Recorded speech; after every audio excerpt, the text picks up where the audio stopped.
Welcome to the Man Cave Podcast with Dan Casper. DNR warden buddy, Mr. Jake Bolks, joining us. How you doing, man? I'm doing good. All right. Another good Thursday morning. Absolutely, dude. So we got a few questions to get to here. First off, you mentioned, let's start off because you mentioned there's some new laws regarding air guns, which this is actually the first time I've heard that. So can you give us a little bit of a background on that? Yeah, so everything I saw came from kind of a brief that we got from our legal team. The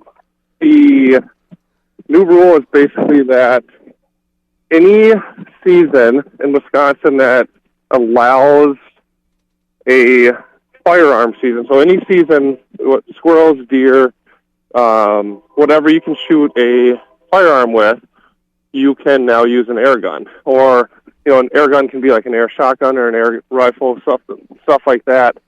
And they basically signed a law, Governor Evers signed it like last week, I believe, basically saying that anywhere you can use a rifle or a shotgun, you can use an air gun or an air shotgun. So we're still kind of figuring out exactly what that's going to look like and what's that going to be like, but it does give hunters a new option. I read the outdoor news yesterday, and it looks like there was some people in the public that worked with the governor's office to get that put into law. So, sorry, I got a train going by me. So it's another example of like the DNR doesn't always make the regulations. Sometimes it's the public and who you talk to and different things like that. So it kind of segues into like the spring hearings are next Monday. And if you have thoughts or comments or questions or want to change something, it's a really good opportunity to go in and let your voice be heard. Right, absolutely.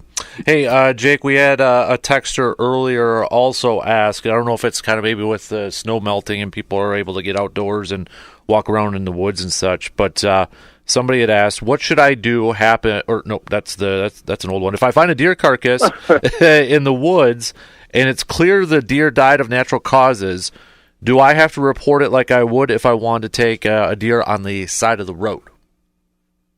No, so there's two kind of different things. There's a state law that allows car-killed deer, turkey, and bear to be picked up for free.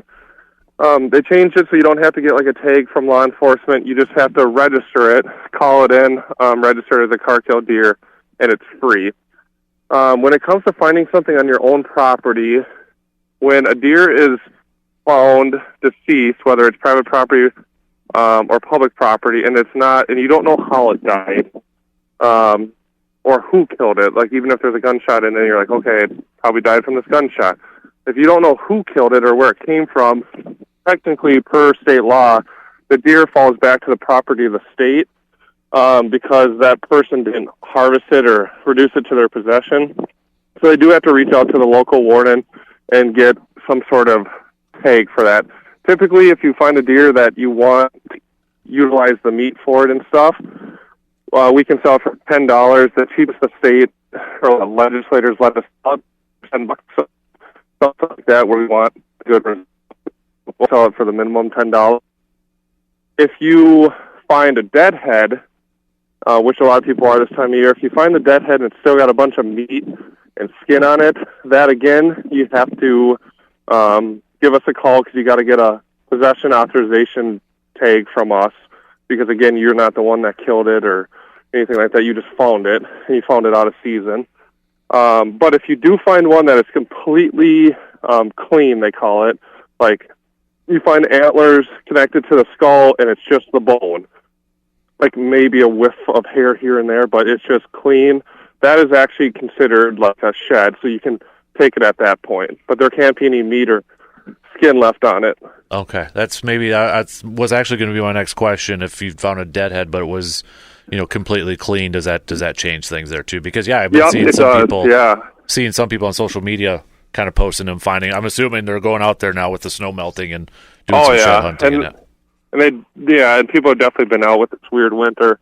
But so you'll see pictures of antlers where the head's still attached, the skull's still attached, but clearly it's a couple years been dead and the meat's gone and it's bleached out like that, you can have for free.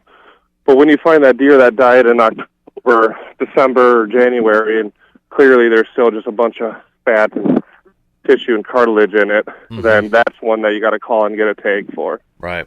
And I know to the texter who may be listening who sent that picture, just a note, Jake has sent it to the wildlife biologist. You're just kind of waiting to hear back too. So, but thank you for sending those pictures. Yeah, no, thanks for sending the pictures in. They're always great. You can always send them to the warden or the local biologist, and we're happy to answer questions. On that one, with the fur being all matted and weird and thicker in some areas, I can't tell. There's so many different diseases and things that I don't want to speculate on. Right. Not even like that they're bad necessarily. Sometimes it's just part of like the winter, just getting sick in the winter, or getting some sort of parasite on the skin, stuff like that. But the biologists are the subject experts on that. Yeah. I mean, I had 5 deer at the end of my driveway in town this morning. I had to start the truck to kind of kick them out of there. So, remote start to get them out of there. There are a lot of deer moving around, which is always a good thing. You know, it's obviously a mild winter, and hopefully the deer and the turkeys and all the animals had a decent recovery or just a decent, easy life. So we'll see what that promulgates for the next year or upcoming years. Did you have a question, quick intern? Or Yeah, Jake, we've got some snow and some rain recently. What's that done for fire permits or anything like that? We still want to be careful, obviously. It hasn't greened up yet, but has it changed the status of burning? Yeah, I think in some of those areas where the townships or the state was restricting those burning permits, I think those are back to, open. You got to go get them. You got to have them, obviously, but they'll issue them. The fire danger went down a little bit with the amount of precipitation, and then, like the wind. It's been windy, but unlike the last time it was this windy, it's not, the humidity is not as low and it's not so dry. So I think it's kind of reset us for a little bit, which is nice because I know a lot of the forestry guys and whatnot were already on call back in February and March, which is crazy.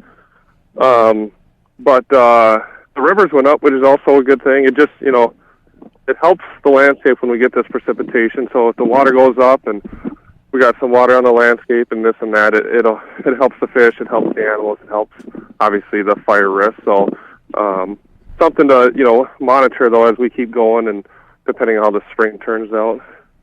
Do you guys keep track of from year to year when the ice goes out as far as when the ice fishing season ends? You guys as rangers or forest management guys and animal control, do you guys kind of put that in and around the state and figure that out? I was bowling a week ago and a guy said, yeah, last year the last day of ice fishing for me was April 28th. Well, that's a long way down the road yet, and we've been done with ice fishing for quite a while. Right. I would imagine that there is, especially locally, because like fisheries departments in different parts of the state do different, fish studies. So like around here, they're getting ready for shocking and sturgeons, doing some sturgeon studies and stuff. So I would think like locally, they probably do have documents that kind of mark when the ice is going out and when they're starting to do their surveys and stuff like that. I don't know if the state as a whole kind of keeps like I don't know if you could go on the website and be like, 2002, when was the last ice out and this and that. But I'm sure there's the information. And again, as public employees, fisheries, forestry, wildlife, myself, you can always give us a call. And if you have general interest questions and stuff like that, we'll try to find that and answer that. And sometimes it's curious for us to know too. Absolutely. All right, Jake, and Jake's going to be in studio here in a couple weeks for us as we get ready for the fishing opener too. So we'll do a little bit of a deeper dive and have a lot more questions over there too. So. Yeah. When I come in, I plan on bringing more on like that air gun stuff. There's some other changes that don't necessarily affect deer hunting, but they're just kind of open this up and kind of clean up some rules and stuff like that. The air gun thing is new. I just wanted to throw it out there because I saw it in Outdoor News yesterday too. They did a good job of explaining the rules. It kind of just evens out everything, just evens out all the guns and how you can utilize them. As far as like, I'm going to get a lot of questions on if you're a felon, can you use them and stuff like that. And there are, it's not considered a firearm legally, so they're going to be able to use them for different things. So we can talk about that more later too. And the last thing, I know you guys got to get going. I apologize, but that spring hearing, I mentioned it, but it is the first time the spring hearings are technically coming back since COVID. They're next Monday at 6:30. So if you want to come to your local counties and meet your biologists, meet your wardens, meet a bunch of the staff that's going to be there, they're going to be similar to the DNR open houses last year, where everyone gives updates and talks about local events and stuff like that. But we'll also be reading through all of the spring hearing questions and stuff like that. So it's a good place to get answers and meet your local staff if you're interested. All right, good stuff there, Jake. Hey, we appreciate your time, buddy, and be safe out there, and we'll catch up with you again next time, okay?